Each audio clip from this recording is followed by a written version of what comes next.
Hi, everybody. For this week, we're going to be looking at the Securities and Exchange Commission.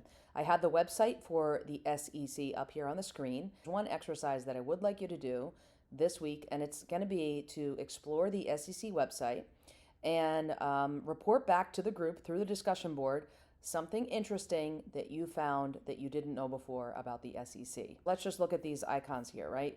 Informing and protecting investors, meaning shareholders and also people who might own bonds. So we're talking stocks and bonds and other financial instruments. Facilitate capital formation. So when you see something like an IPO, like a company going public, the SEC is involved in that. It's the federal agency that helps companies actually go public, so to speak. They enforce federal securities and laws. So owning stock and making sure that shareholders can have assurances that financial information is accurately and fairly reported in financial statements. The SEC helps ensure that that whole system works properly. Regulating the security markets, making sure that shares and bonds and other financial instruments that are sold are sold according to rules that have been put in place, and also ensuring that new rules are put in place when new financial instruments are brought to the market or when new industries are evolving. So for instance, we have a lot of technology companies, including social media companies, that are relatively new to the markets, and the SEC is responsible for helping ensure that rules are in place with respect to the financial data and supplemental data.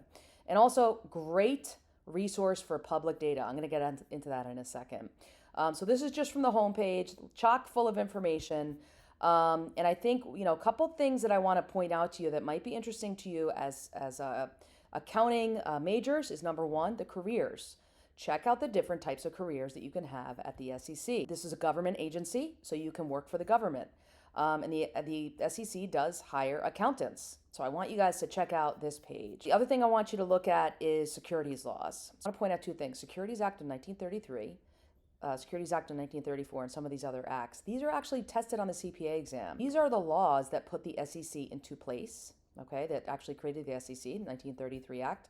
And the 1934 Act really established a lot of the foundational rules around regulation around stocks.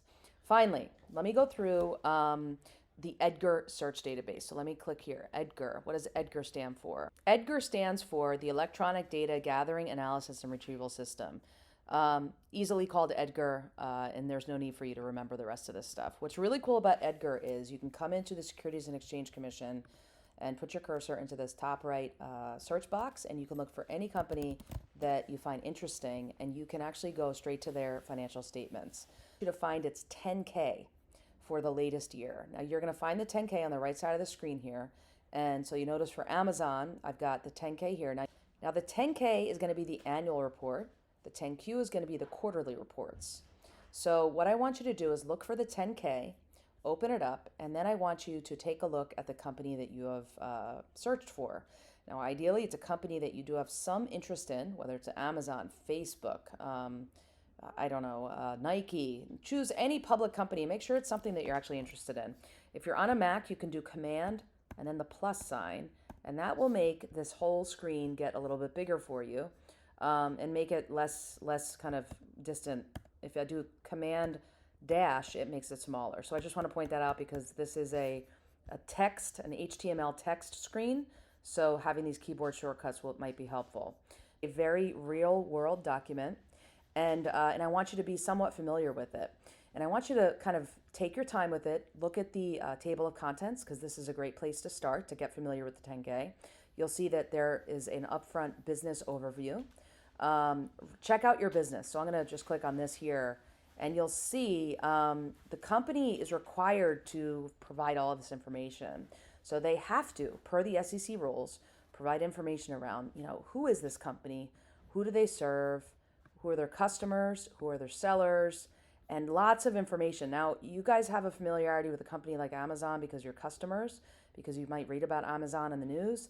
But this is management telling the government and other stakeholders about its own business. So you get very good primary source data about Amazon from its 10K. And I'll invite you guys to kind of scroll through the company of interest. Now, the other thing I want you to note is that there is key financial data in here as well. A few things I want to point out. Management discussion and analysis. So I'm going to click on this link as well.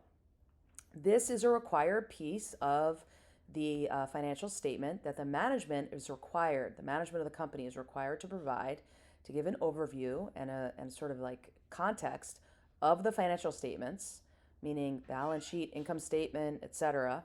So this is qualitative information about those financial statements. The financial statements, as we've learned about them in accounting, are schedules of income and loss, or revenue and loss, I should say. Assets, liabilities, equity, etc. If you notice, this 10K is filled with lots of additional data, lots of additional words. It's very, very long and very context rich. Lots of very interesting information about the company. I'm going to scroll back up to the top and point out, finally, financial statements and supplementary data. Let's click into this link here. Now, here's where you'll see information about the audit report. Okay, so this is if you've taken auditing already or if you've done an audit rotation in an internship, this might look familiar. Opinion on financial statements. This is the actual audit report done by the CPA firm. Check out that. Also, check out the actual financial statements. So for instance, cash flows, operations, comprehensive income, balance sheets, equity, and then notes to the consolidated financial statements. You might notice this looks a little bit more complicated or maybe has a little bit of different language than your textbooks in accounting. So for instance, statement of operations, this is the income statement. You're going to see sales, and then you're going to see expenses, and this is going to vary by company. They're going to break out their income statement differently depending on the company, but it's all going to have the same, sales or revenues minus expenses, netting down to operating income, then showing interest income, and etc., all the way down to net income, and then having information about earnings per share, and giving information specific to stockholders. If you keep scrolling, you're going to see you have consolidated statements of comprehensive income. So this is additional income disclosure. And then you'll also see the balance sheets. So I want you to just take a look at this. This is interesting real world perspective on financial statements.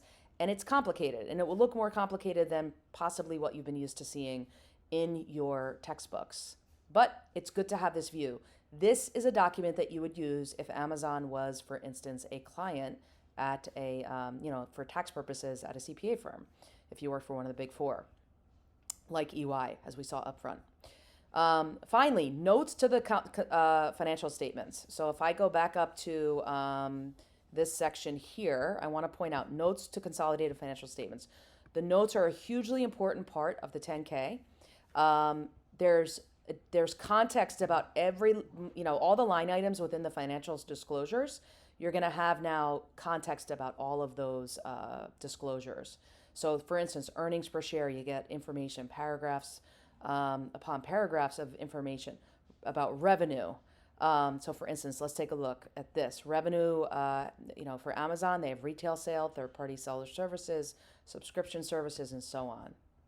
So here's what I want you to do. I want you to use the Google form that I have set up in this week's folder, and I want you to look up a company of your choice, a U.S. headquartered publicly traded company, and I want you to fill out the Google form. And I also want you to share one insight on the discussion board about the SEC website and something that you found interesting that you'd like to share with your classmates. Okay? I hope you have fun with this exercise.